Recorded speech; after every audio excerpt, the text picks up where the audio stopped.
ene kakai. Koe whakaamuia. Te tau kau. Yono tānaki i he pompong koula ko ia. Te tau i ai eiki. O kai ke koau i ai. Koe who ui pia o. Koe whakaamua hiwa te tau kamata ke whiawheni. Ke tuko a he van ko hamea ke tau una loto. Pa ke tau anaua ki ai. Ki he taime ui ai ki tau tau e he eiki. Te tau i ai. Pia moia. Tau hiwa whakatahma he ua whitolo he mi. Pāo mai tau mea lea.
Ko ilo mo mata I hela I au pito ko kole at mo hanga ko mo tawhaki. Say hello, say you look beautiful. Yeah. Malo a pito. And now we are ready for our next song. Oi e te fie whanong o tau kau whakataha mai hiwa koe ni malo.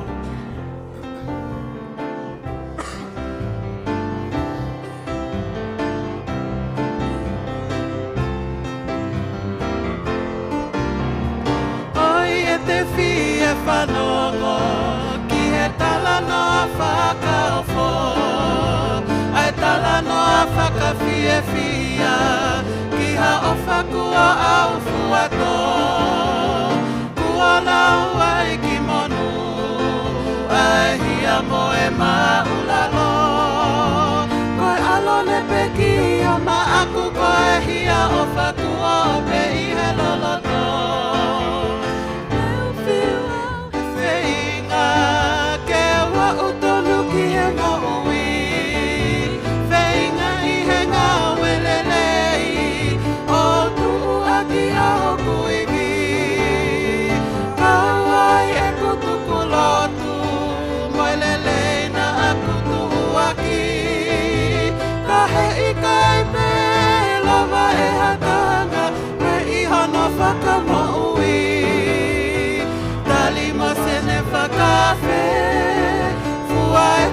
Si mui mui mai te ke kawa mei he mate pea anga e peki ana e whai ha ua ki he taata ko e ni oku kei ata hui ai ho ka venga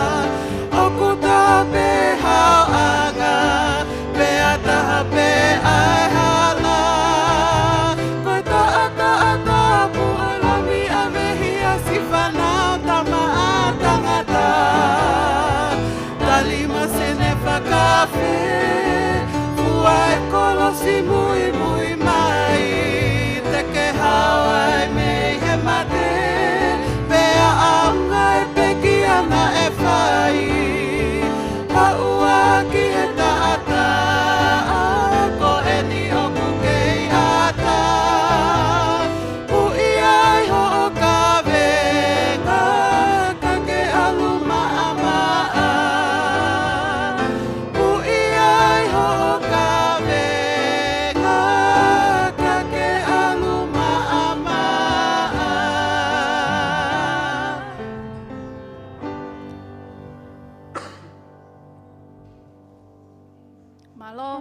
Malo hiwa fiafia mo hiwa whakawhetai. Ko tau hiwa hoko hi miua whaono o kuofi ho tau tui ko hau ke tānaki. Ai kakaianga tonu ki he api fo o. Teu pe, he oku ne ihe matapa, oku hau o ihe matapa. Te tau hiwa whakatahi.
Tangutua e punake na ne whaua hiwa koni. Ngana e mawhatuki kia te ia e whatongia na e whilia. Ke ne kau ki he lakanga o isasi. Pea tupu pea me uhinga pe a ana. Whaka e kita pe. E ne o ngoi o kui kai ke tuha e mo ui. O kui kai ke ne o ngoi o ku tau. Ke whai e ngā we pea mahe eiki. Koia na ne tangutua i e te pile. Nā ngā whau e hiwa. Ne whaua hiwa koni, ko ne muna, mo ne una loto, ki he eiki o ngā ue ku tau hanga o whai. Ke ne hanga moa o whakaivia ia, ke ne hanga o whakahoko kakato ne whatongia, o whakatatau, ke finangalo kia ai eki. Ko ia family e fia fin ka pa ui ki tau e eki ki a fahinga ngau e pe hene ngoe anga. Pa ko e ngoi ka te koe o ki kai te ke tuha. O ke ngoi o ke tau. E fia fin hanga hiva koni. O mai ka te tau la e whakaroto lahi. O ku tuu ai eki. Pe aku ne loto le ke ne kau te mo ki taua. E ngau e ku ne hanga ui ki tau hanga whai. Tupe ke tau whakau kau loto ke he lea hiva. Pa tau anaua ki he eiki o ku ana ngā we. O te tau tua tamaki, e te tau tākaua pia moia, i he ngā we ko tau peku tau whai. Ki tau hiva whātama i e hiva ko.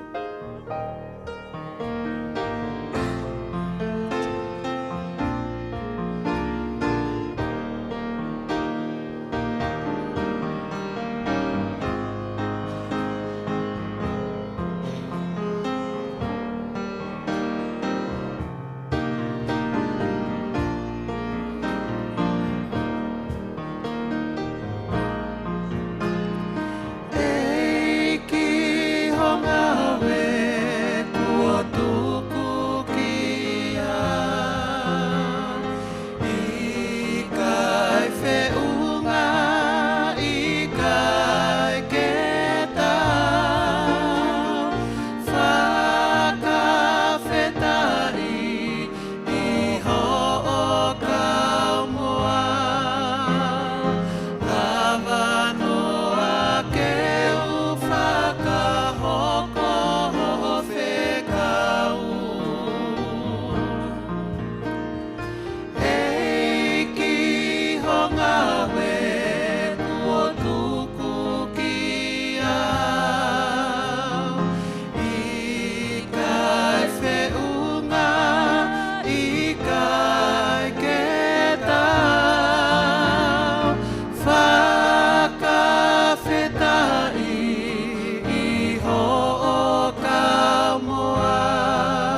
Ke tau kau whātā mai e tau hiva worship o second one ko sisu pe e tau hilele.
Whanau e toko tolu, pa o ko ita o pitauia i he ai ke tu oua pe tu o tolu e kui.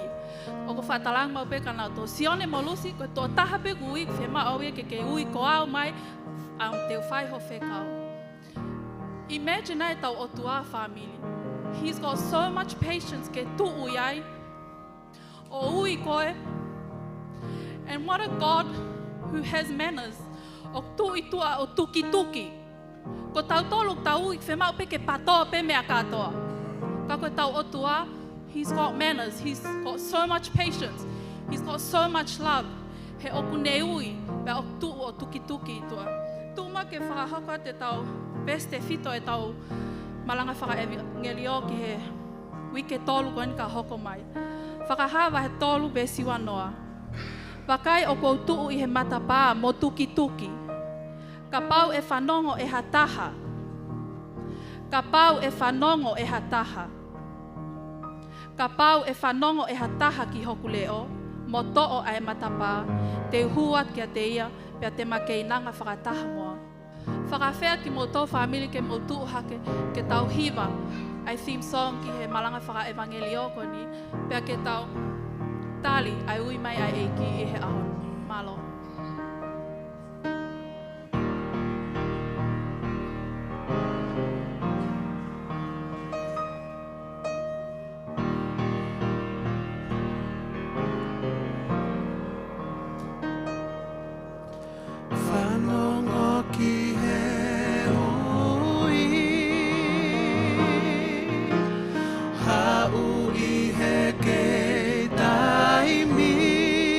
Koe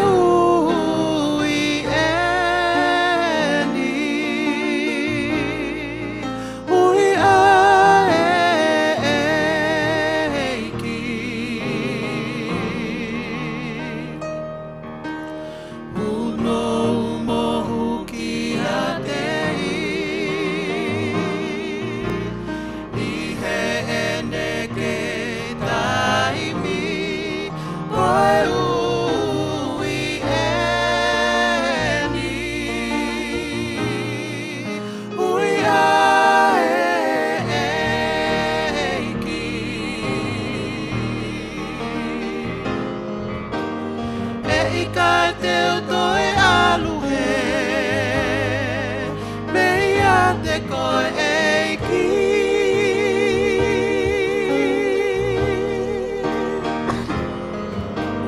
E ika te toe aluhe,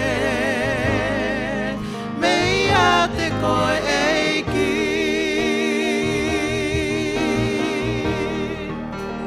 Puke maua iho tawhaaki.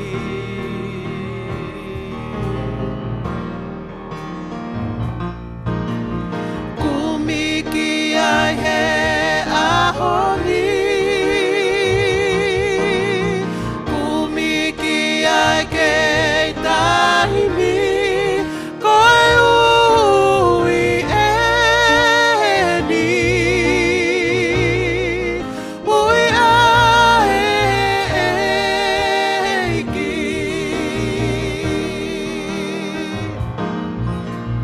Ke tau hiwa whakawhetai, ke au pe ai langi langi, koe ui eni, ui ae eiki.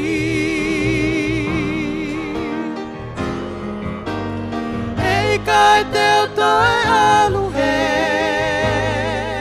meia te koe eiki.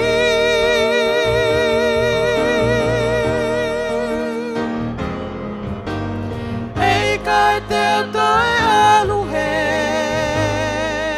meia te koe eiki. Puke maua iho tawhaaki.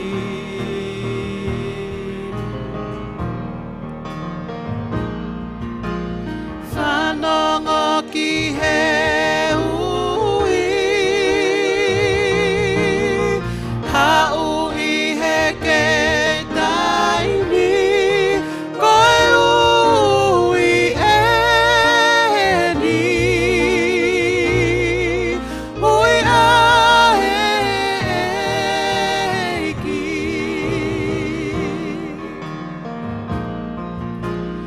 Whanongo ki he ui.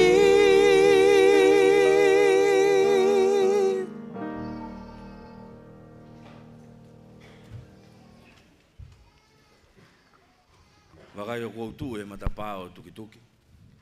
I lo ngai e whanongo ki hoku leo, pe whakawa e matapā, te uhu atu, pe te makei nanga whakataha pia moia. O kurerei ai o tua, mawai pe, whawhetai ki heiki. Whakatapu ki ia whio ai o tua o katamai, alo, pa moe lau maari e mao noni ho tau lotolotonga. Tapu ki whanau, pe moe makapuna aho eiki, pe moe haa tau i whanua. Tapu ki he tangata eki whawhikau maa lolo, pe moe haa lotu. Tapu ki ha sola pa moe vulangi, o kuta kau ngā kau whatahi e whewhini. Ata ke puka e whainga maari e koe ni, ke whawhawhau ngātu ai taitali rei, ai taitali loto maa whana, ke lau maari e hono kotoa pe kuta kau ngā kau whatahi sa ione e hoan. Taitali rei ki he kau tau rikereka, tau kau ngā kau whatahi sa ione e hoan. Taitali ki he kau tangata, kau mai kau whewhine o e tau lotu. Taitali rei whoki he tau kau talavou, pe whangalo e tau whanau e hoa koe ni. Taitali rei hi mawahe he hoa koe ni ki ha aahi o kuke huluni i saione e hoan. Oku hounga, pe oku whakawhiewhia, pe oku whakamawhana, ai kau ngā kau whakataha pe moki mautolu i saione e hoan. Oku ilowe oku i kai ko e hoko e whiawhini, ko ha eksiteni ki ke whaua e saione o ngalu tuku e whiawhini. Ka koutui koe tataki ene e lau maari e kune whakahoko ke ki tau tolu, ke tau kau ngā inasi, i le leo e wholofola, pe moe mooni e wholofola. Pe koe lotu e moe whakatawange, oua mua na ke ongo iri e kina he tau kau ngā kau whatahe e hoani. Tu mua ke hifo e lau maari o kau ngā kau, pea mo koe pea moau, i he ako wholofola te tau whai e hoani. Ke tuku peke huelo, toko taha pea e lau maari o tua, pa e hoko ene wholofola, koe ako naki, Le le taha ia ke te koe pea moau e fefini ke ta kaunga ina sei. Ka ke ngata he ne lave e ta mo ui whakafoi tui ta ki tau tolu siasi ka ngalo tu e toi hoko ngahi popo ako ni ke toi whakapapau iang e tuunga o kuta iai e tuunga o e taimini. Ka ke whakangalo ki nau tolu ku mea mai he ope fe whakafonga to e taitai le rei pa mo taitai loto mawhana ka te moutou. Whakatawanga pe ke tau kaunga ina si whakataha pe mo moutou i he lau maari o e iki pa mo e ne tataki i he popo aki kua mana ke whakako e tangata i whaifkau he hoan. Samson lolo fia he hoan ke taitai le rei ko ke tuunga malanga. Ko ilo ko wike mahu i ngai ni ku tau whanonga ia mai pa koe ngahi pōpuaki ko ke hanga o teu teui koe pōpuaki pēia pa moe whakafonga pa me he tatake e lau maari e. Taitai rei ko he hoan pa moe lotu moe whakaamu e hanga he lau maari o mea ngā oe aki koe. Ke tukulolo o takita ka tu ke huelo e lau maari e mao nionio e iki ke whai ho tau ako ne ki nā he whiafko ni. Taitai mawahi ke kau hiwa e hoan ko inonia whakatauange koe pōpuaki hiwa ko whai hono teu teui ke whailau ke he ngā oe e iki ka ke ngata he ni omi e tau o ke whakalau maari ka e hoko ngai hiwa kumo o mai e ave ki tau tolu ke talonio e ki he whiafko ni. I hene pehe whakawhi e kau hiwa ke omi e tau hiwa ke he wani.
Ato e whakafe ke tau kaunga kau whatahi e lotu.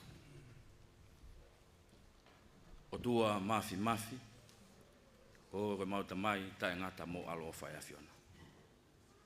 Holo ki lalo he hoa koe ni koe whakawhetai pia mui whakamaro. I mua ke mau tau wholofola ke he huafa mao ni oni e awhiona kai o ngoi e tae whiunga pia mui tae tau e mau moui. E koe tau tapa e anga hala ki he mao ni oni. E whakawhetai anga ho mau moui koe keresia e awhiona o kuo pea tu ia. O ne hanga ia whakapulu-pulu i pia ne ufi e mau ngahi kovi kotoa pe. Pe lava ke whakawhihoko take ia ki mau tolu wanga hala pia mui mao ni oni e awhiona. Tua koe kau lou ngutu uri pe o ku whakatau wholofola ke he awhiona. Ka tu koe mau tangi atu, he koe mau tamai e awhiona. Hangai fofonga mai he whiafi ko nio ku mau whakataha ke whai ai mau lotu pia mui mau hu. Whio mai ko tā mai o kiu, ka mana ke viringia pa mei mo unga, koe whakafotu la pe ke awhiona. Tangi o kore he hoani o no atu lau maari ke hifo kau hi o tā mai o i ki. Pōpoaki ko whai hono teu whakafounga pia mei ho o tataki. Tuke ke hifo tāpu ki na ho tā mai o i ki. Whakarea ia i ho wholofola, whakamāma ia i ho tataki, pia tuke hoko e pōpoaki he whiawhini, ke ne whakahino-hino a ki mautolu ki he mooni a ho wholofola. Tāpui ki na ho sia ku mau kau ngā kau whataha he hoani, tuku mua ke tawataina e mau whakakau-kau, tuku mua ke tawataina ho mau loto, ke mau tari e pōpoaki o e hoa koe ni eki. Tua kuna tolu mau kau ngā kau whataha pa mui kau ahi e hoani, kore ho lau maari eki ke tohonia ki nau tolu. Whakamāma e whakakau-kau. Tataki ki nau tolu i he mooni a ho wholofola, pa ka nau ka tari e awhiona i ho o tataki, tuke mau fia pa whakafoke ange ia pa mui langi ke awhiona. Mau lotu mawahe hoa koe ni, ki nau tolu nau mea mai he o peiki, tuke mau kau ngā tatau, i hono tari o e whakakau-kau e hoa koe ni. Mau kore ke awhiona ke whaitou katea e tūtū i pa mui tāna ki he whiawhini, pa ka mau ka ikuna e ngāu e whiawhi koe ni, tuke mau ikuna pe i ho tataki. Tāpui kina mai ki mau tolu lotu pa mui hiva au kutoe, mau kore ke awhiona ke tau kau pa mui awhiona. Tāpui kina ki mau tolu e hoani a kalaisi ko alo, kā ko mau whakamu ui. Amen. Amen.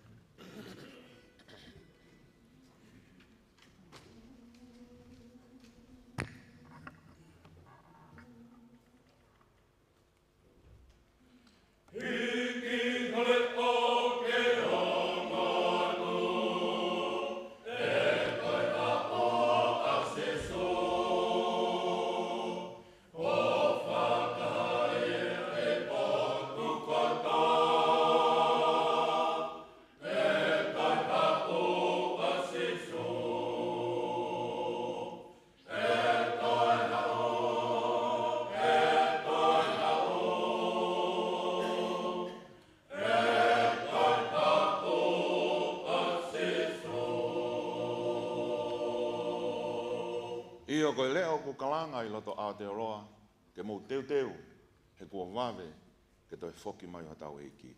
Amen.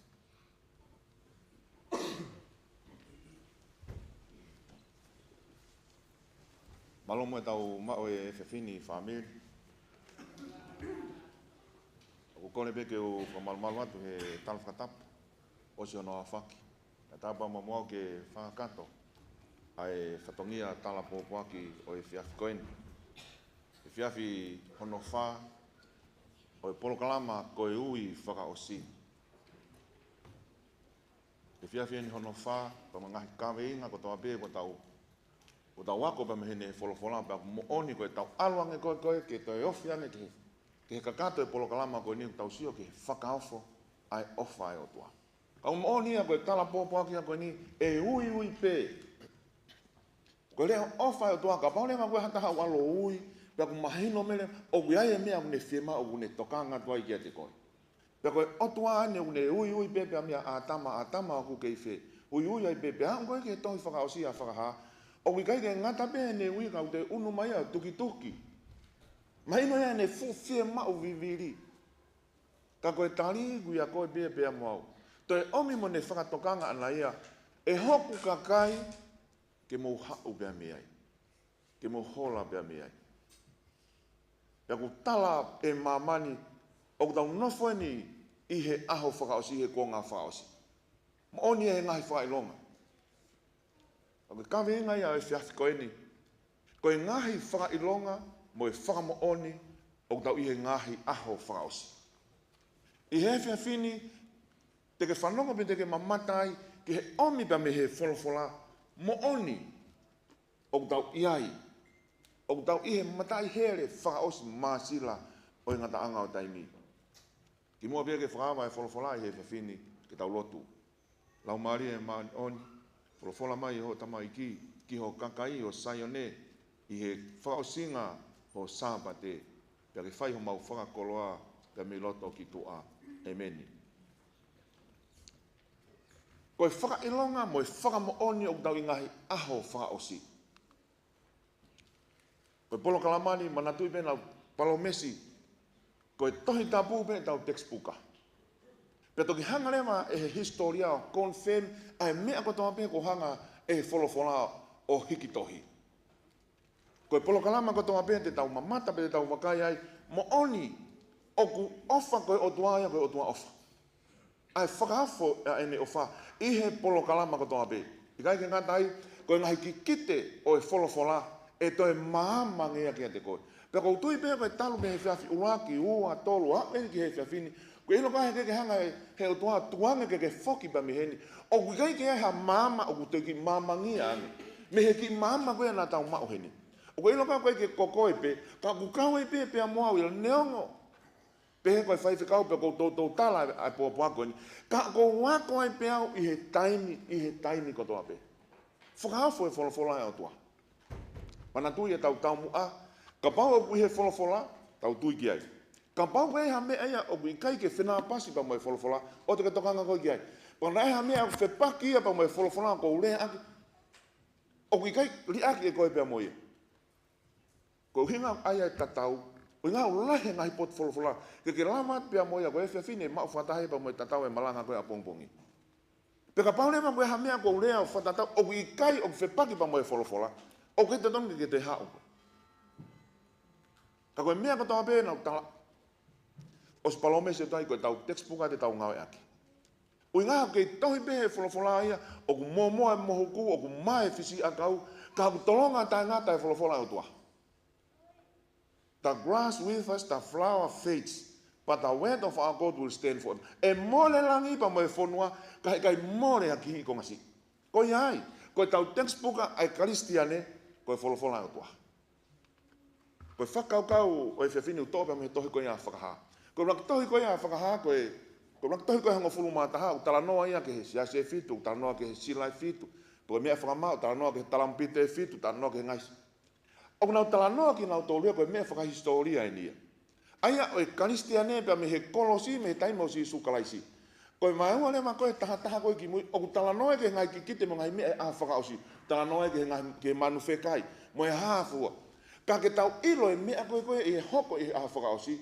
Ko pau ke tau tomua ilo e ki tau tōlua, ai mea koe nai hoko mai pia me he kolosi o hauai. Kai lama ke mahu inga maaria ke te tau tolu, ai ngahi ki kite koe no tala noa kai koe hae manu whekai. Te tau lame tanto ki ai ki he taha koe ni o ngahi polo kalama. Kau tala noa toa e whakaha ki he mea whakama, pe koe takainga tohi o koe mea whakama wai e fit. Aia koe mea whakama e koe ngahi tohi ai he taimi koe. Koe mea whakama o hinga ki he. Koe mea whakama e fit, pe koe takainga tohi e. E he vahe wha, o kutuanga e ke sione ke ne matawi sone, o ne wakai ai ki he taloni. Ke tō taha koe he taloni, pe koe mahe ni mare. O ku mamatai hono ni mato o matau, kone toa e takai ngā tohi koe ni, ae ni koe ni pa koe pa mea whakamau e fitu. Pe koe mahe hono, o ku tala noa ia sione, mamatai, kai kia tahi langi mo mamani, e tau kene hanga to o mea whakamau pa mea takai ngā tohi koe ni. Pea nau tangi, pea hongo mai ane o, koe laione o suta, koe hako te evita, pea ku tala noa i koe lami, hono malohi koe laione, ka hono ikuna ngā mo hono ulunga ngā koe lami. Ai au tala noa kai toi whakapa, koe te tau sio ki ai i he whiawhini. Koe mea whakamau ake e mea whakamau e fit, pia ne umamata ki angelo malohi o kalanga ake reo lai, ko hai o tau ke toa e tohi, pe vete hono ngahi mea whakamau. He ka pau ke toa e takainga tohi, ko pau ke laki toa e ngahi mea whakamau ia. Pia koe te tau sio ki ai i he whiawhini. Pia kei ke aha taha ia. Ongo mai tari ke taha ia, ka koe laione o suta, koe hako te evita, koe haka o te evita, koe ana ne lama i ke ne toa e tohi, ke ne hanga toa e mea whakamau. Pe o tau pe mo koe ongo mai ni. O tau mo koe ke to ai tohi. E vai ni ma ve se malu ki hongo fulu. Ko fe o mai e whakau kau koe ni. Pe he ne to ai tohi na to whakawhauhifo he o e lamia e mea mou e wha. Mo kau mātua e toko ufuru mātua wha. Pena nau hima ke hima fo o pehe. O ku tāu mo koe ke to'o ai tohi pia ke vete hono ngahi mea whakamau. Tau sio kia ane nai. He na e tāmatei koe. Pia ko ke huhui e kakai aki ho taata aki he o tua. Sai, mahino mai ni ka te tau tolu. Koe visone koe ni, koe talanoa koe ni, koe post-scary. Hiri a kāre mare. He koe ni o kutana mai, o ku tāu mo koe he nā ke ha, he nā e tāmatei koe. Aia koe hiri e nia, ai pekia koe a kalaisi. Ai whakau koe ni o mai. Tāu pia mo koe, koe hiri e nia haere koe si suke langi. Tāu pia mo koe hiri a kāre mare koe ke hanga i kun. Ko koe pia tāu mo ia, ke hanga to'o e mea whakamau koe ni. Aia kune mai le vani. Koe taimeni, koe historia ni e karistiane, pia hiri anga e kolosi, o alua i peo au ki haere anga ua mai. Koe ngai taimi kehe ni e historia o e lotu whakaristiane, o alua me he kolosi, me he kuna sisu, o alua o ki hene haere anga ua mai. Pia koe huinga ia koe ni ai mea whakamau koe ne e fitu. Pia koe to'o e mea whakamau e taha kotoa pe, o ku tau si tepo ai peo unu ki he haere anga ua mai. Talu ka me he kolosi mea kalaisi. Koe to'o pe koe ai mea whakamau e taha, tau unua to off. To'o e mea whakamau e taha, tau te unua. Pia koe mea ia whakawha e wholofola. Ma tuina tau tātu koe textbook ai, pia hanga lema he kikiteo omi. Pia hanga lema he historia o whakamooni mai. Koe mea whakamau. O ku tala noa ke kau heka hosi e toko wha, kau tangata heka hosi e toko wha. Ka koe mea whakamau urua ki o ku tala mai e koe hosi hine hina. Wahe o novesi ulaku pia mai ua. Pene umakai he vete e he lamia e mea whakamau e ta. Pene whanongo hao mamata, pene umamata pia makai, koe hosi hine hina, pena e ia teia na e heka ia e kau whana. Pena e whaki kia teia ai pare, ai pa me kalauni ai. Pena e anwa tuia i hei kuna, ki hei kuna. Koe hana i ona uinga, koe ata e hine hina, mahino pe, koe maa oni. Koe kalauni koe ni he rea koe ni, koe Stefanos. Kai ai hata he kuonga koe ni tene i kuna he tau, ko pau koe tani koe tene foki ai koe. Ko ne i kuna e tau e heka ia i he hosi hine hina. Pe toki taki marea mai mui e kau pōpula. Pe koe kalauni koe tene tui koe Stefanos, koe i kuna. Koe kalauni au i kuna. Aine o tala noa ki ai. Ai alema pa me he hiri e pekia akalaisi e tolu taha eiti, koe taimieni o kune hanga o mai e whakatangata kone, kei maa hao, pia koe uhinga ni koe lahi e koe a ngahi lotu whakaristiane. Ka pau teke mui i heni. O ku tala noa e tohi koe a whakahama e tahima, ke he aha koe whoki mai akalaisi o ku tala noa koe symbol, mana tulu ngā ke toi whakaha, na ame koe sione na signify signs and symbols. Ngai whakatangata o tala noa ki ai. E hau ia he tō taha koe ni, e wahi taha i wā o tala noa ki ai. Pane mamata ko matoa e langi pia wakai koe hosi hine hina, pia koe na e heka ina e ui ko anga tonu, mo oni pia kune whai e whakamau mo e tau, i he maa oni, koe hine hina, koe righteous, koe maa oni. Pia ngahi matatau i he langina na mui ki a te ia, mo e whanga hosi hine hina. Ko kowha kai tupenu maho inga o ku hine hina mo ma, koe taipe ni o hine hina koe ni. Maa koe ni. Ko i kuna, haoa. Pea koe mai ne kau whana, pea koe me kalauni ko i kuna, koe Stefanos. Koe teunga ni koe, pea koe mea ni koe na e hoko i senturi uluaki. Hiri e pekia koe akalasi. Tala noa apostolo, koe mala e tau eni ki he karistiani, aine o tau whewha uhi ai. Koe mala e tau. Pehe eia ki a Timote, ko tau e tau lelei, ko ulama e whakapuepue. Ka koe ne o mai he toi koe e wheso vahe o nove, songa fulmo taha. Ke tau ai e mahafu tau ko toa pe ai otua. Koe karistiane koe tau hufanga e whangatapu. Koe whewa ui pa koe tau whewa ui e tau tolia pa moe toto pa moe kakano. Ka koe iwi pa moe malo. Ka koe atani o e karistiane kei maa haoa ai pōpuaki koe pa koe wholofola e otua. Hiriane pekia koe akalaisi. Na e aluka me hei kuna ki hei kuna. Koe historia ai. Mantuine talaisi isu. Te mou nofo pe Jerusalema. E hoko mai lau maalie, te mou hoko ko kau whakamoori o kamata i whe. Kamata i Jerusalema. Aluai ki Sameria, aluai ki Siutea. Pea aluai ki he toenga mamani. Ilo ko hako e alu koe e lotu whakaristiane. Pa mo e pōpuako na utua Ta tau pe pa mo mea koe ne ale ake sisu. Ka koe hanga ne totolo koe alu kai historia. Na he alu pa me he kuna ki he kuna pe alu ai a hao ki Roma. Te tau sio tatolo ki ai, koe uhinga ni koe na e tafoki ai ko lahi ai. Pea hui ai, ai maa hao ai folofola.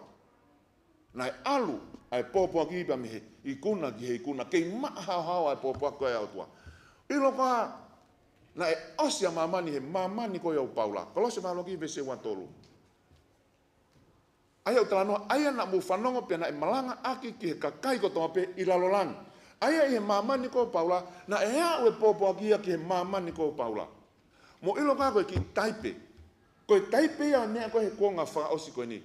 Koe ne whakailonga whakaosi pia koe rongongo leini e talaia ki fe, ki mamani ko tonga pe pato ki hoko mai ai kuama. Na e au ia ki ai. I he kuonga ia Paula. Ka koe hingana kei ma hawa. Me he kolosia ke he maha taimi koe ni. Tohi whakaosi a whakahaa he hiwano 18 e tohi ai. Kei ma hawa e pōpua ki pa moe wholofolo. Koe karistia nena e aluia pa me heikuna ki heikuna. Koe mea whakamau koe hono ua. Vestolu pa moe wha. Pe koe vete ia hono ua e mea whakamau. Pe a whanau ki hono ua e mea mo ui o pehe mai. Hawa mamata. Pe aluatu ai hosi e tahana e kula kula. Pena tuki te ia he kaike ne tō ai me rino me i mamani. Pena ke nau whetā mate aki aki nau tolu. Pena he atu kia te ia here tā lahi. Koe ata e, koe here tā pa mo e lanu kula kula. O kune e mai ata e ringi toto pia mo e tau. Lanu kula kula pa mo here tā. Hine hina e, kula kula e. Pehe mati hongo fulu vesi tolu whake tolu onu. Na mo mahalo, o na mo mahalo ko hauke omea me rino ki mamani. Si suen. Nē kei te uhau ke omea me rino, ka koe ha? Ka koe here tā. Koe ha nai e ne uhinga. Koe taimi ko toa pēo, ku tāre ai e ha tangata. Ai mooni, o e wholawhola au tua, koe ofi taha pē ki ai, koe a pēo kuna whiri. Whatongai ka pau ke hau ki heni. Ka pai whanonga o whamiri ka pau ke ahi koe ke kau mai ki heni. Koe ita, te mo whehanga hangai. Ko alu ki ai he nai talo e tau tupu na e ha taha nai ai. He ku mālohi ange tū whakahalo. Pe mahalo peo ke hene o ke iloka, e whehia ne ki nā i ko ia. He koe nai tāla, ko pau peo ke whianga ngai, peo koe taimia koe ni, me te au ia hao ai ke he tolu, taha tolu eiti. Koe hae mea nai hoko he ni, koe kulo kula, peo moe here tā. Koe taimia ni koe manatui, koe taimia nai ke pūrea pea lo mai. Manatui nai toko holofa lo mai e whawhitu ono. Ka koe ni nai kamatai e taio kresia. Nai tamatei kau karistia, ne ko uhinga koe keike nau lotu ke kau o tua tampua. Lotu ka teki nau toka impola. Tamatei ki nau tolu koe lotu ke o tua mo ui. Pe nai whakamamahi ki nau tolu. E ngai fu stay timu ngai fu mala. Koe hako ne ngai tau kreiti e ta, koe mau mai ia me he kuonga koe ni. Pe nai kau karistia ne nihi na e lia ke ngai manu whekai. Pia ke kumia e nau mo ui. Platset, kula kula.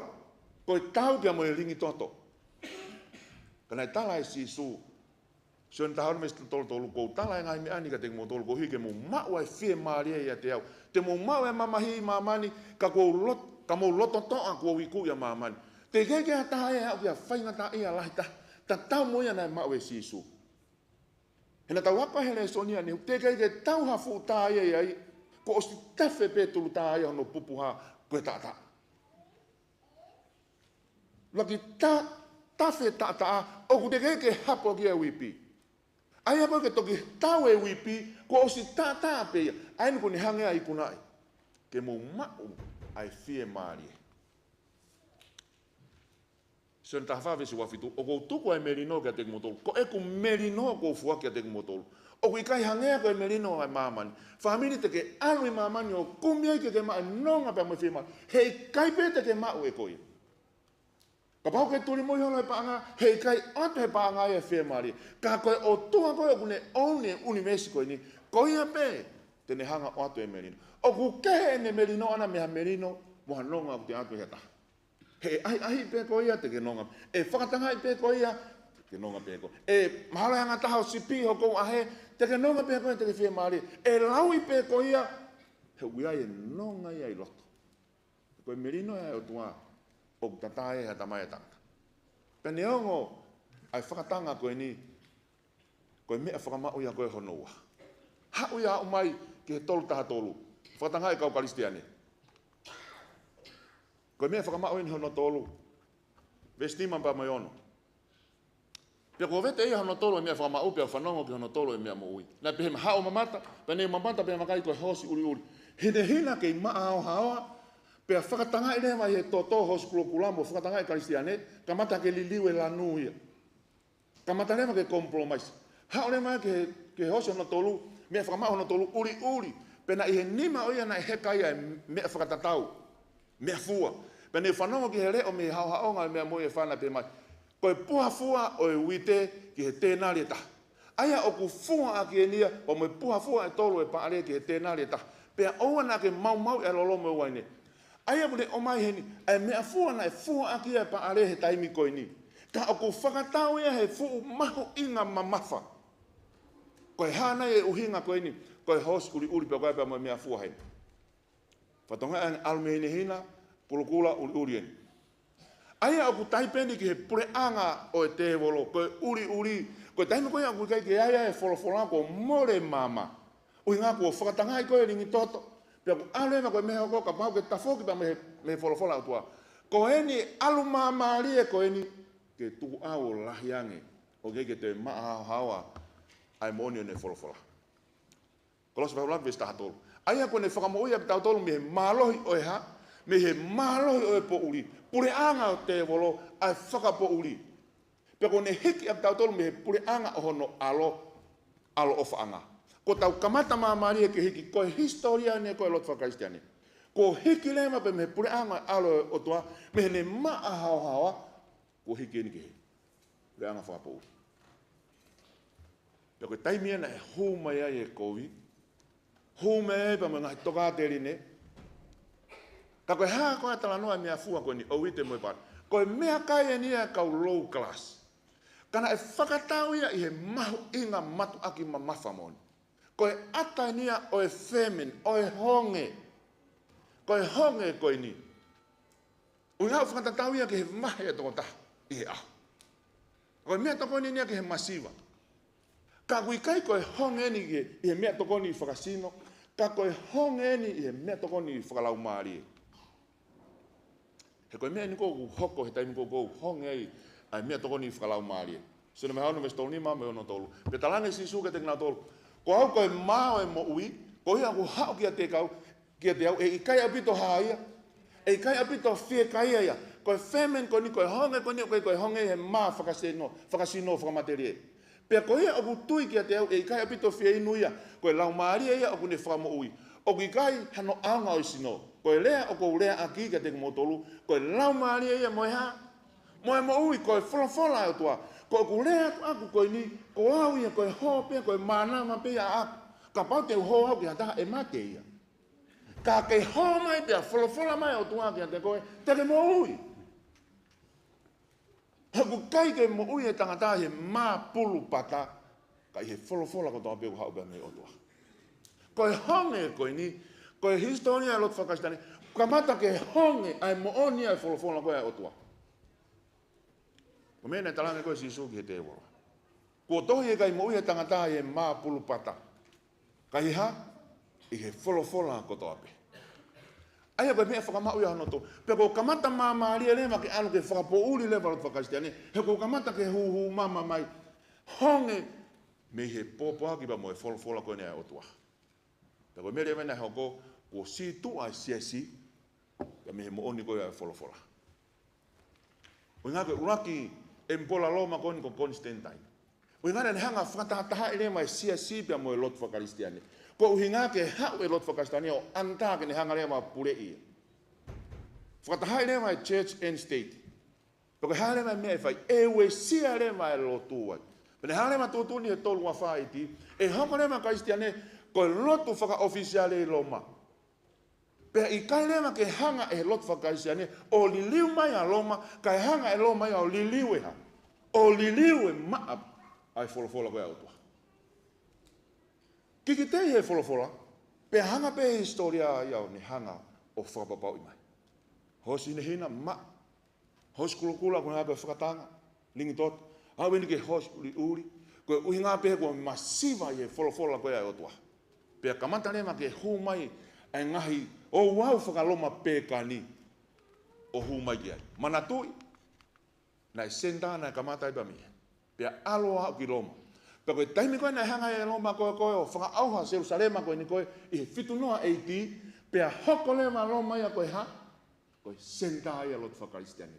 Pea i kai lema ke hanga he lot whakaristiane, o li liwa loma ke karistiane, kai hanga e loma ia li liwa karistiane o ha, o pekani. Koe uhinga ia ku lahi ai, ai momete vete koe ni mo ngahi tui, mo ngahi lot whakaristiane.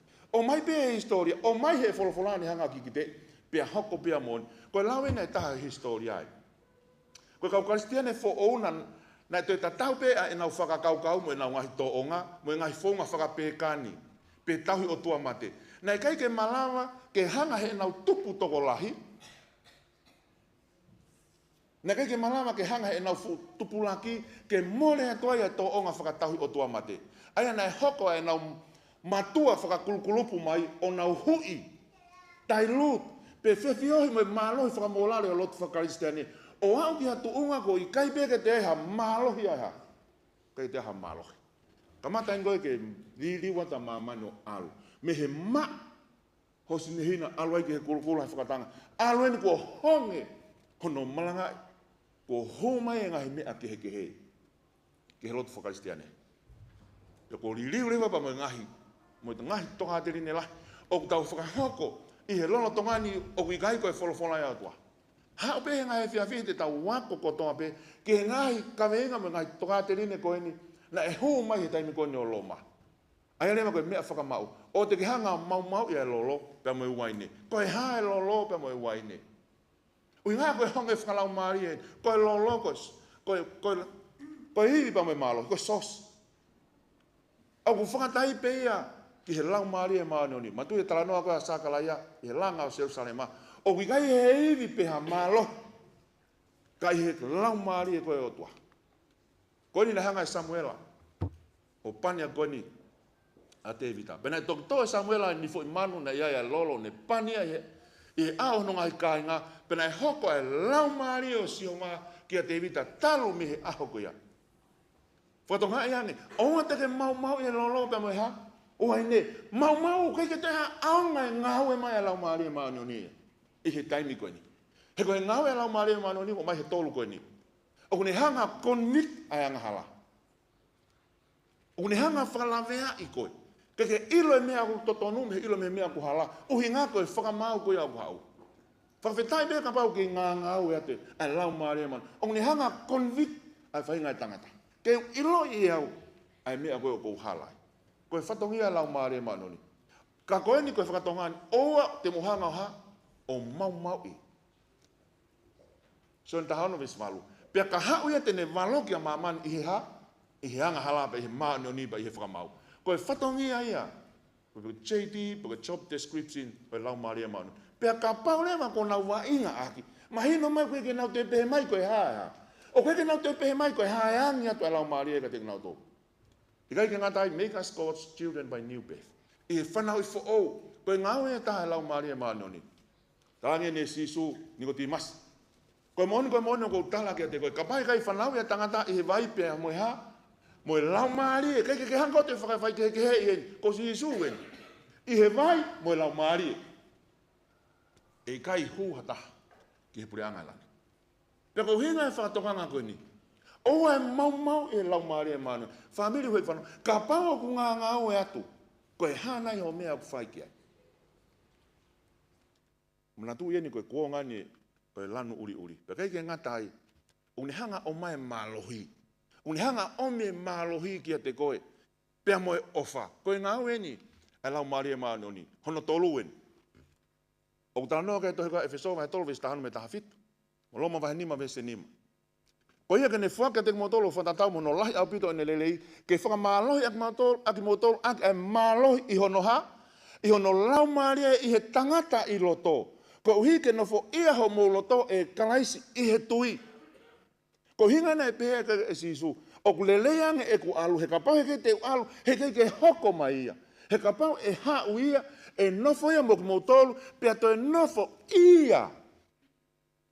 Te kumotolu. Ko ngā wene taha lau maari manoli. Pea koe ni une te mai ofa. He koe uhi ko lilingi loma vai nima vesi nima. He ko lilingi ai ofa ai o tuaki ho tau loto i he ha. I he lau maari e manoni. Whamiri koe whakatokanga mamawhai nia. Pea oa te mo wa inga ke lau maari e pa mo waine. Wa inga ke ai ngau e mai ai lau maari e manoni. E ne hanga konvik whakahala ia unga mo e hala. Koe haa whakawhia ngai uku hala. Ko inga koe whakamau. Pea ko ne hanga talamai ka teo ko pau pe ke whanau i whoou. Pea kai ke ngā tau ne talamai ka teo o ku a whio e lau maari e manoni a teo. Koe uhinga e tau ofai. Koe ngau e lau maari e manoni. Ka ko nau wa inga aki, mana tui koe kuonga e whakapo uri, koe honge ia, nau wa inga ke lau maari e manoni. Pau hale mai waine, une mai e taipe koe ni, koe ta au kalaisi. Tau sio ka ne hui tau ako lesoni. Pea hiri ai omo hena e tofoke ia ipune be, koe ipune e fuakau fo i hoku toto, aia ko lilingi ko hui ko ki motoro. Fuakama motoa, koe whanga monu manu, koe toto e whanga monu manu na whaiak. Hale ma sisu ne li liu le pe me ai na e to konto e toto e whanga monu manu ki hai ki hono tata koe taipe. O te mo wainga aki. Ko wainga ki he konga e whakapouri. Peko me pango ia ka pau tau kei wainga aki bea e lau maari e. Peko me tata ao kalaisi. Koini ai fuakawa ai otua. Whamore more? Ni hanga o whakalelei koe ki he otua. Koe whono ai o tua o ku nofo he tau mo ui. Koe au tau mo ui o whakatatau ki ai. He koe taipe ia o e tata au kalaisi. E tau tāria. Koe ni lewa ai kuonga hono tolu pe koe mea whakamau hono tolu. Tolu taha tolu ke he nima tolu walu. Mana tui e mea nima tolu walu. Kamata lewa ke whakaholo mui lewa Kristiane. Hine hina, kulokula koe whakatanga, uri. Kamata lewa koe si tua pa me wholofola o tua koe mea whai koe mate whakalau maari. Koe mea whakamau le vai ni hono wha. Koe mea le vai hoko ki ai. Pe ko vete hono wha mea whakamau pia whanau ki he reo. Nai pehe mai hao mamata pe ne mamata pe wakai koe hostea. Pe koe hingo oia na he kai koe mate. Pe nai mui ia te ia he tes. Pe nai tuke te ngau e malohi ki hono wha e vahe o mamani. Ke tamate ia ke a hele tā moe honge moe mate. Pe moe whanga manu whikai o e whonua. Sai, hine hina, kulokula, uri. Pe ko omile mai whaata mai koe tea. Tau wha ai rea koe ni, mani, pe tea mate ai. Tea pea taha mahino e ha. Mate. Pea manatui na e maa, pea whakatanga ko ngata lanoen ke historia Kristiane. Pea hao koe au nau situa pa mehe mo oni e wholofola, uri rea, koe mea rea mo hoko koe, i he honge whakalau maari e, koe mea pea hoko koe ha, koe mate. Oku omia e he hostea koe ni. Mate. Koe iku angape. A uia ke hatu unga, i nima tolu walu o lele mai ai. Tei meni na e pūri ai lotu lo maa. He historia ai. Ona ke tō, he koe ngahe whiawhi, e ka mata e tau lawe ki ai, ki he no omi he wholofola. Pea koe mea pē hoko, koe mate. Mate whakalau maari e. Tala mai e whesova he ua whesula pa moe ua. Pea koe mōtou na mō mate i he ngahi talangata a pea moe ha, moe angahala. Ko hinga e tau mate whakalau maari, ko hinga koe tau talangata a pea moe angahala. Aia na mo a emai i mua o whakatatau ki he alunga o e mamani. Ko e mea ni he konga koe. Alu pe tangata o whakatatau pe ki hanga pe ne whakaukau. Pa mo ne mama a ana. O tau mo eiki o e malohi o e ata. Ai lau maari e ngā weni i he whanau talangata. Sang? Talangata ai pe kātoa. Whanau mātua kātoa. Pelewa sisu. Ko e rea po rea aki ka te motolu ko e lau maari e pa mo e ha. Ka he oare ma pe ko tau foki ki he wholofola. He koe wholofola e o tua aku ha, o ku mo ui. He koe honge whakalau maari e, pea alo i pe ki he mate. O daime o kui kai ke iaia e wholofola e o tua koe mepenu hoko koe honge. Honge i he maa whakalau maari e. Taku iloa e nia koe kuonga e whakapo uri. Historia. He nai taofi ke toi lau e tohi tapu, taofi hono liliu. Pea taofi ke lau he kāinga lotu. Aia koe kuonga ino e whakapo uri. Pea koe mea pe hoko koe mate. O te hanga he historia o tala mai e mea koe ni. Ai kuonga koe ni. Nai lahe ngai whakatanga ai. Kalu se te tau e te au e tau pe e whalanse pa mo England. Iai pa mo e makia koe Black Death. Mo e ngai whaingata whakamamahi keheke. Koe newspaper koe Time Magazine. Maasi uafe, maasi wanoa uafe.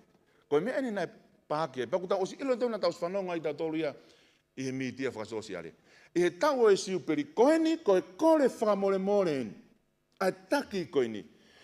I he tau e siu peri pa i he taimi whakamanato e pekia. Nai whakahai e Pope John Paul II. Ai mea whakapango ia mo i whakatomala. Ki he ngai whakamamahe mo e kovi na e whai e he siasi. I he tau e wafe kohiri. Whaimiru hoi whanong, oku i kai more ke mamao ni ko hatara palasi. Ko e historia ai. Ko e mea pena e tohi e wholofola ki mu, pene hanga o kikite, pea hoko i. Ilo kaya koe kikite hongo fulu o to, pe he kau teolosia koe hivango fulu ko os whakakat.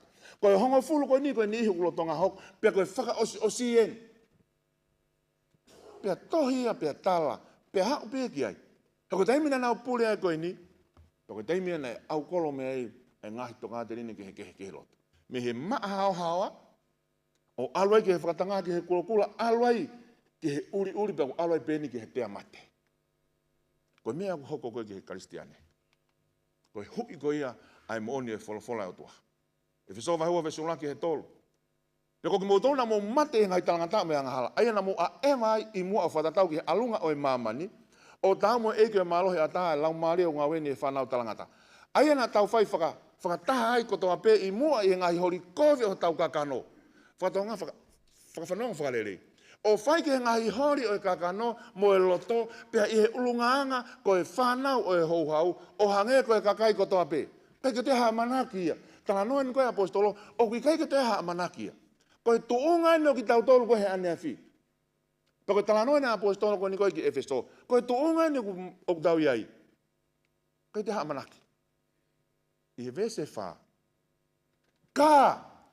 Ne hanga lema whakawhai ke e tuunga e ane whi, mo e tuunga koe e hauni.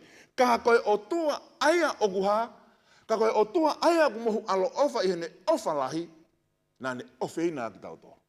Whakawhetai pe, hou eki, whanongo, i he whiawhi koe ni. Ko koe pea mua, koawe koe ku mohu, alu pea o whatatau me anga e ku whakakau. Ka! Koe o tua aia ku mohu alo ofa i hene ofa lahi. Une ki hanga peo o whina koe peo. Nongo e ku alo he mama a pea me he mone o ne wholofola.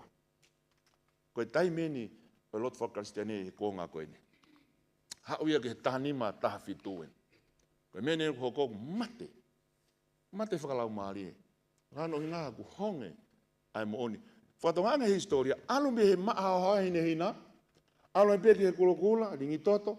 Alo ai peke he uri, honge, pia alo ai peke hono nunu a peke koe mate.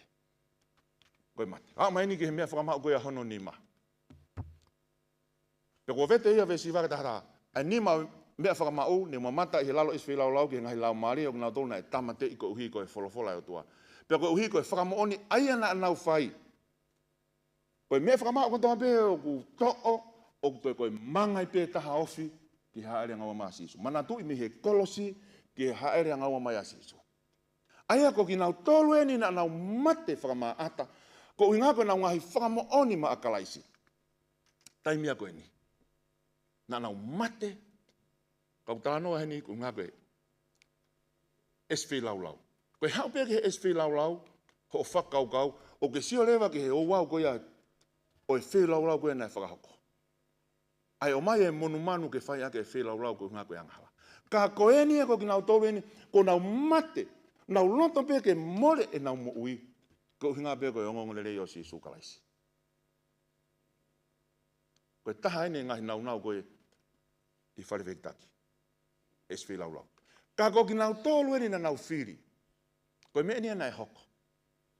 Haue ngai kau empola e toko tolu koe niu.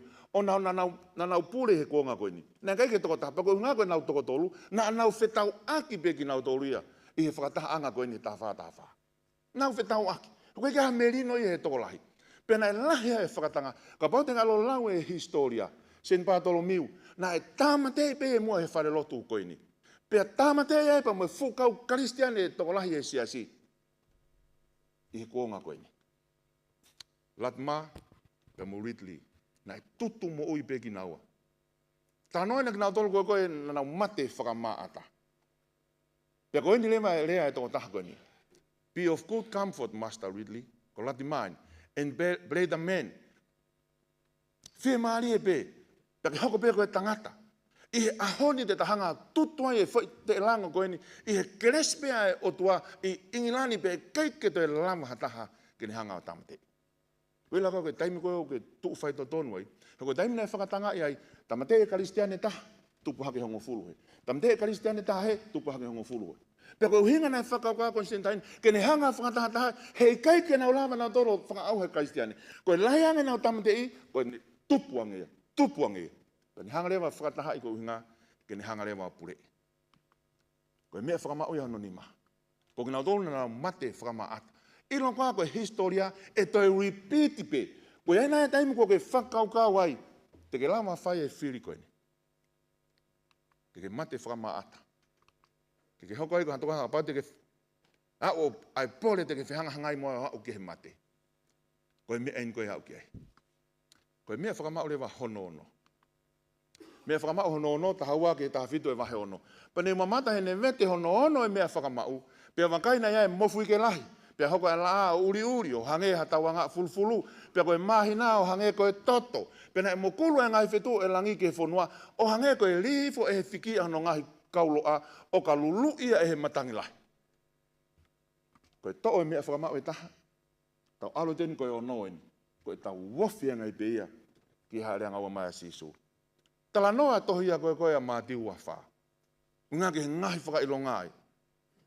Kau tala noa nia pate ke lahi whakau ke pia mi he hou-hau o e lami. He ko hoko sia ai aolahi o hono hou-hau. Pia ko hai e wha atu uai.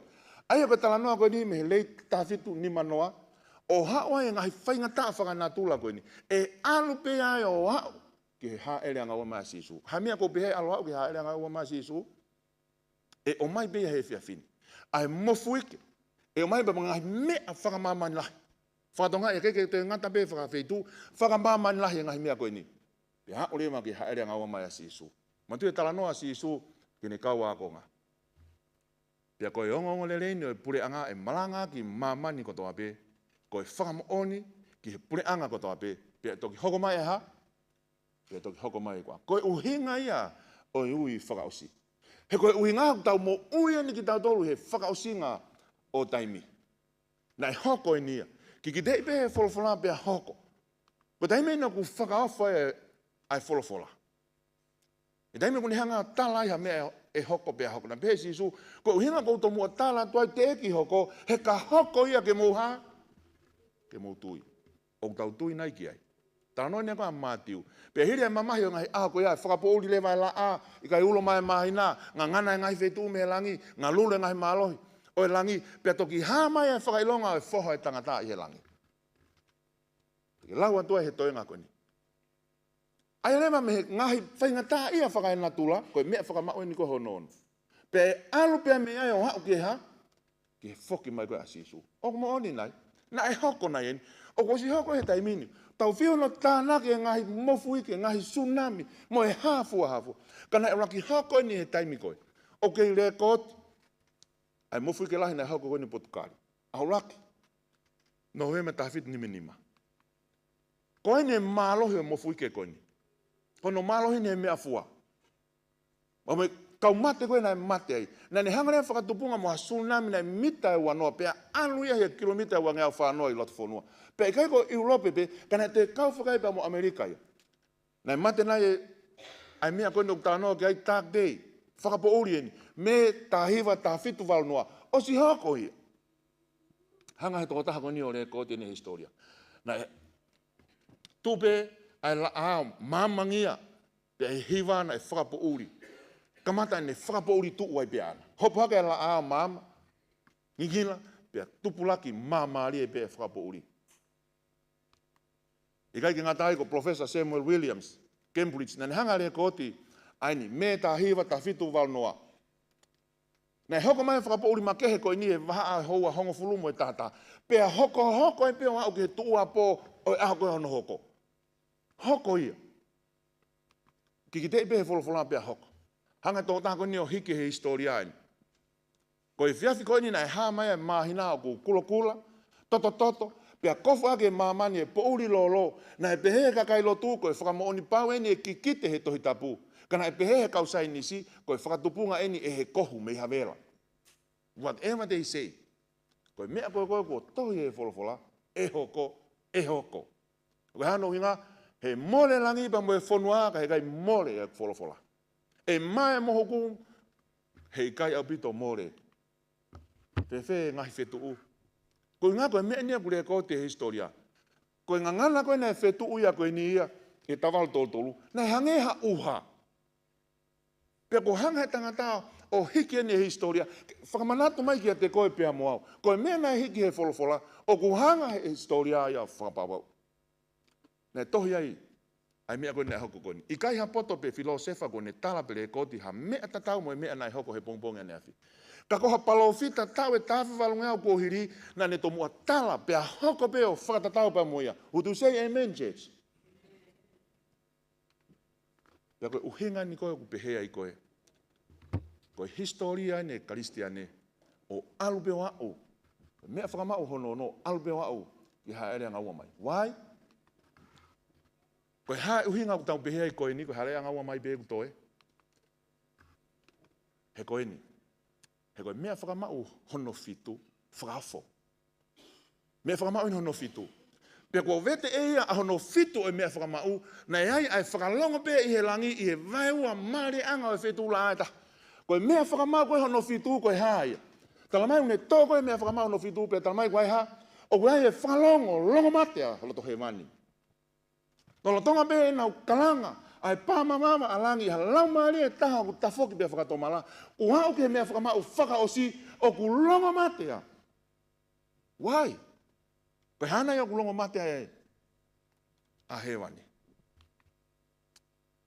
Koe whoki mai a Jesu.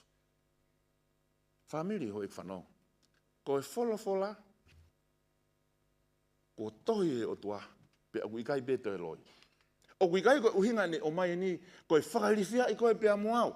Ka koe o tua ofa nau talatu whoki, koe e whiawhi ko toa pe te ke wakai ai pea wakai ai, ki ha o tua ofa lai pehe, o kunihanga o tala mai ke te koe pea moau ki uiro.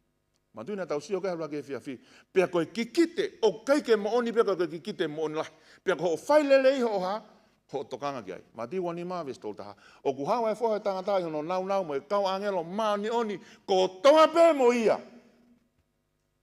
Ta ko hinga ko longo mate ai ala to he vani ku ha.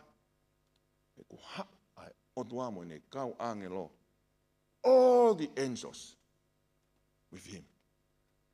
Pe fikau e ne kau angelo mo me ale ale ola.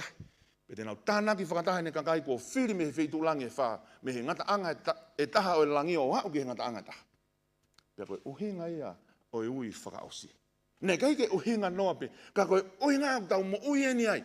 Pea me he kolosi ku tau sio ke hina, kula, pea alo wao, uri pea alo tea, holo mui, mate whakalau maari.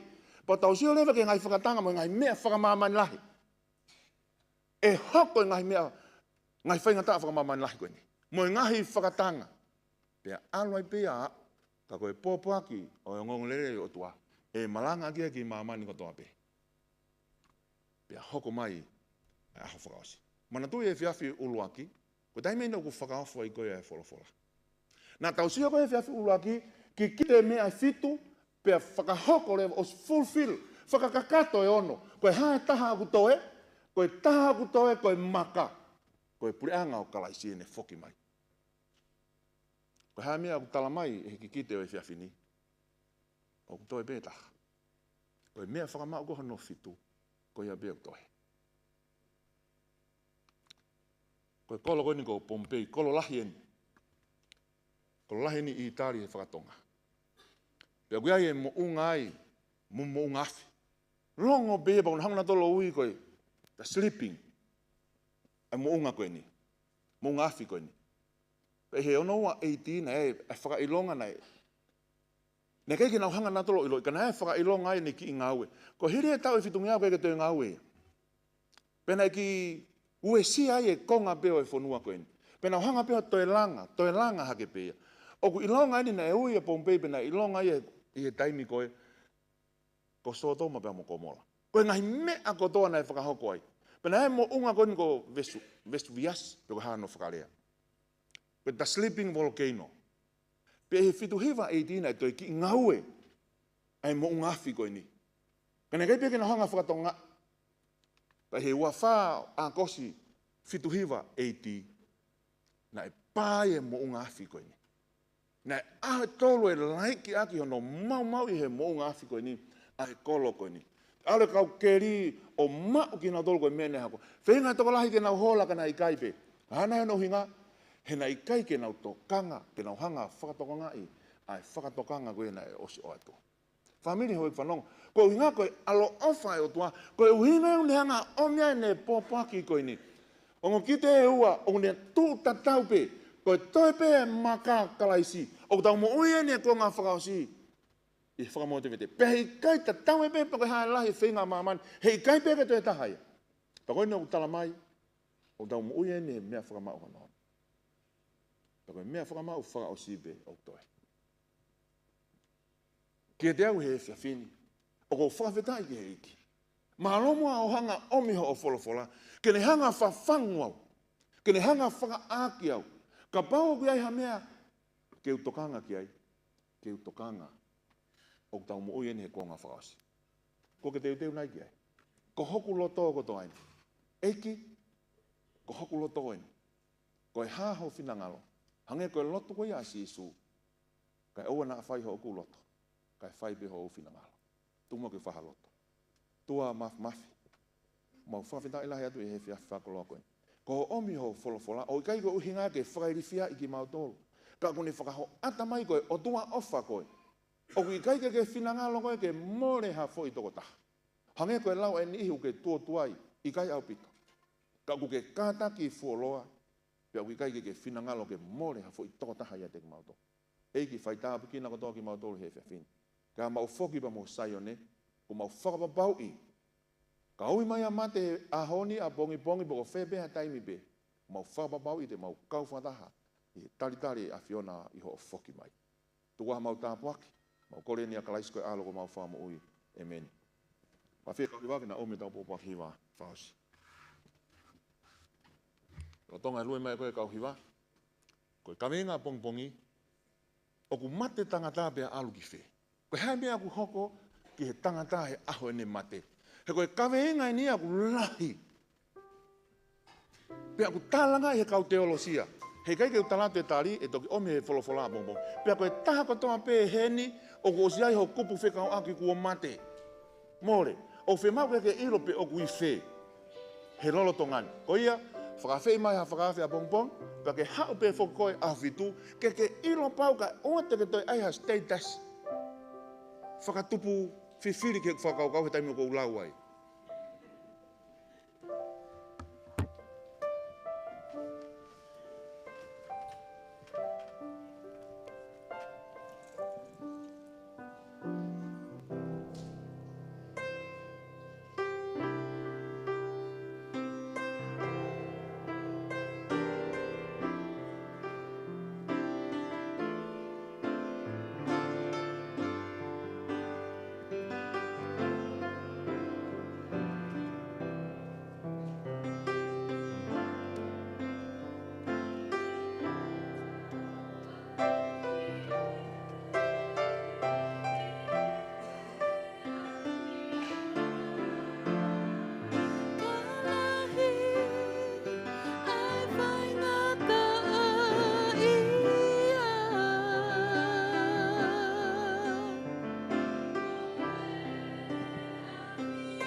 whawhete siasi ke mo kataki o mea ke olunga ke tau whaasi.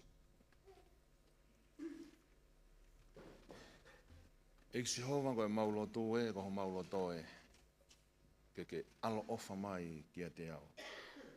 Mau whawheta ilahi at eiki ngā ko ofa lahi, o ke hanga o me pōpua ki o e whiawhikoe. Mo e whangatokanga, ke ahi taha ofa, ko baupeke ne o me whangatokanga mauai pē.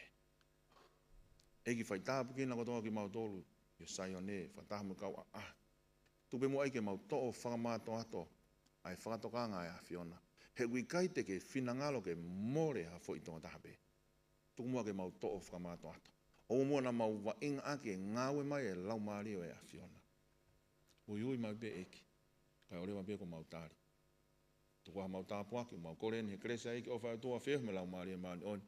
Whamaa mo alo whai e ho eki whanongo o na hiki, kai whai pēo tai ngata. Ameni.